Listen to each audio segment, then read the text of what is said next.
दादा उद्या तालुक्यात मोठे उद्योग मंत्री येणार आहे अशी माहिती कळते। नेमकी कशा रूट असणार आहे, कोण कोण उद्या उपस्थित राहणार आहे? जय शिवराय। मला अतिशय आनंदाने सांगावंसं वाटतं, रामकृष्ण हरी मंत्र या मंत्राला संपूर्ण असलेल्या विश्वाची व्याप्ती अनुग्रहाच्या निमित्ताने ज्यांनी दिली ते चैतन्य बाबा आपल्या ओतूरच्या नगरीमध्ये खरं तिथं समाधीस्थ आहे। आणि चैतन्य महाराजांच्या त्या समाधी स्थळावर उद्या आपल्या या संपूर्ण असलेल्या 375वा वैकुंठ गमन कार्यक्रमाचा सांगता समारोप होतोय। उद्या करायचं कीर्तन आहे। दुपारच्या कार्यक्रमाला या कार्यक्रमाला भेट देण्यासाठी खरं तर एकनाथ शिंदे साहेब राज्याचे यशस्वी मुख्यमंत्री आणि आताचे सध्याचे उपमुख्यमंत्री येणार होते, परंतु त्यांना अचानक कार्यक्रमाचा बदल आल्यामुळे त्यांनी त्यांच्या जवळचे सहकारी म्हणजे आमचे नेते सन्माननीय उदयजी सामंत साहेब, उद्योग मंत्री, महाराष्ट्र राज्य कॅबिनेट मंत्री, ते उद्या दुपारी 11 वाजता इथे येत आहेत। 11 वाजता जर वातावरण चांगलं असेल तर हेलिकॉप्टर येतील, वातावरण खराब असेल पावसाचं असेल तर ते बाय रोड पुण्यावर येतील। पण 11 वाजता इथं आल्यानंतर सर्वात प्रथम आम्ही ब्राह्मणवाड्या या ठिकाणी जे संदीपजी गायकर जे शहीद झाले, काश्मीरच्या व्हॅलीमध्ये त्यांचं बलिदान झालं, या देशाच्या सुपुत्राला तिरंग्यामध्ये आणून काल मानमंदिरातून आज सकाळी त्यांचा अंत्यविधी ब्राह्मणवाड्यामध्ये झाला। तर त्या ठिकाणी प्रथम कर्तव्य म्हणून महाराष्ट्र राज्याचे उद्योग मंत्री सन्माननीय उदयजी सामंत साहेब सर्वप्रथम 11 वाजता ब्राह्मणवाड्यामध्ये येत आहेत।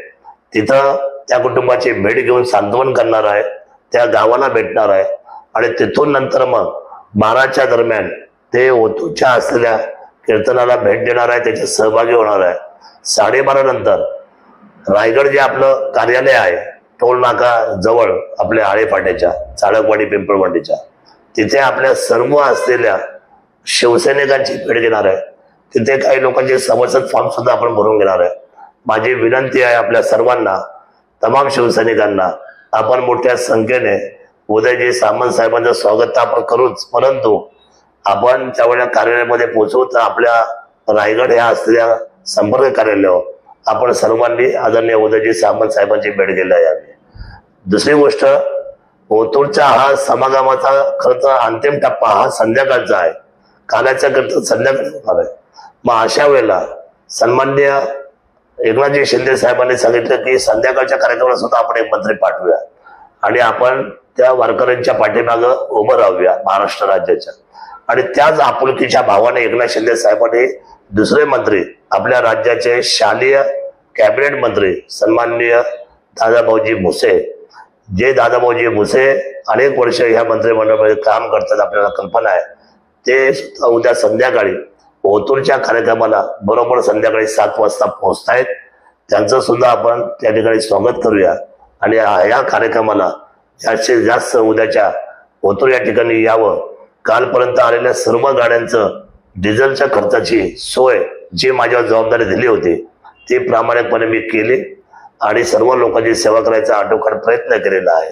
त्यामुळे सर्व लोकांनी जो काही सहभाग नोंदवला, जे दातृत्व दिलं, 1 रुपयापासून तर लाखो रुपयापर्यंत ज्यांनी ज्यांनी आपल्या खिशातला पैसा त्या ठिकाणी सन्मानपूर्वक या वारकरी संप्रदायासाठी त्या ठिकाणी आपल्या आयोजनामध्ये खर्च केला, ज्यांनी भाकरी दिल्या, ज्यांनी आयोजन केलं, ज्यांनी खूप काही गोष्टी केल्या, त्या सर्व असलेल्या कष्टकरी माझ्या सर्व असलेल्या भाविक भक्तगणांचं मी मनापासून पुन्हा एकदा कौतुक करतो। आणि उद्याच्या सांगता समारोपाला आणि कानाच्या कीर्तनाला आपण सर्वांनी यावं अशा पद्धतीचा तालुक्याचा आमदार स्वागत अध्यक्ष म्हणून मी पुन्हा एकदा सर्व माझ्या शेतकरी बंधू भगिनींना आणि वारकऱ्यांना विनंती करतो, या देही हा डोळा, हा पुन्हा समागम, हा एवढा मोठा समारोप पुन्हा कधीही कुणालाही पाहायला मिळणार नाही, याची नोंद आपण घ्या। हात जोडून विनंती या कार्यक्रमाला घ्या। जय शिवराय।